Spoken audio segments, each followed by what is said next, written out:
Neil Qusba. Neil, come on up. Hey everybody, thank you for having me. My name's Neil. 20 years ago, year 2000, I was in India for 15 weeks. I was there to find myself. I didn't really find myself. I found a little giardia while I was there, but beside the point. So in my last week in India, I was staying with my uncle in Delhi, and he was on me, right? He was like, "Hey man, you're 26 years old. When are you going to get married? You're going to be an old man very soon." I was like, all right, lay off me, man, lay off me. He's like, "Don't worry, I'm not going to ask you anymore. We're going to go to the fortune teller, and he's going to tell us." Now, if you don't know, fortune telling is big business in India, right? And he was going to take me to the best fortune teller. So I was like, all right, I'm going to buckle up for this. But on the way to the fortune teller, he was really amping it up, man. This is a fortune teller for Rajiv Gandhi. He told Rajiv Gandhi when his son was going to come. And I was like, all right. You sold me. So we pull up, and Dr. Khan is there. He's got searing blue eyes, and he's sitting on this little platform.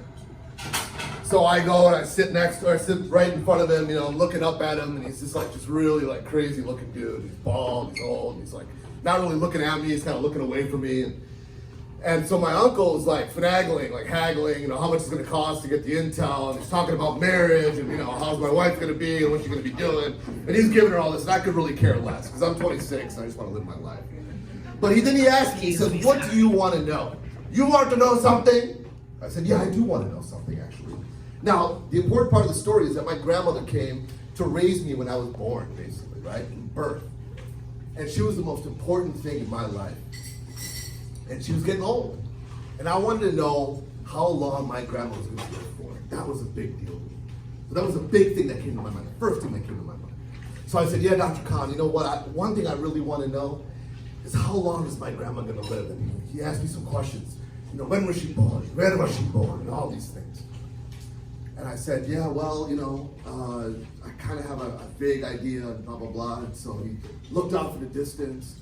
Looks like he was doing some kind of math problems in his head. Wheel was turning, but the hamster was dead, kind of thing, And then all of a sudden he looks back at me and he says, "Son, I'm so sorry, but by the end of this year, your grandma will not be." And I started to weep. So I got back on the plane, a week later, and I fly home, and it's the springtime now, right? So I got some months. And I'm scared. I'm going through a lot of anxiety, but I'm not going to tell my grandma, right? Because I don't want to freak my grandma out and tell her, "Hey, this is this fortune teller that you, Rajiv Gandhi, told me you're going to die in a few months." But what I am going to do is I'm going to go there a lot. I'm going to spend some time with my grandma, right? So I start going there, usually I'd go there every month, and now I'm going there every couple of weeks, and she's kind of like, "Hey, you're here a lot." I'm like, "Yeah, I love you. I love you, Grandma. You raised me."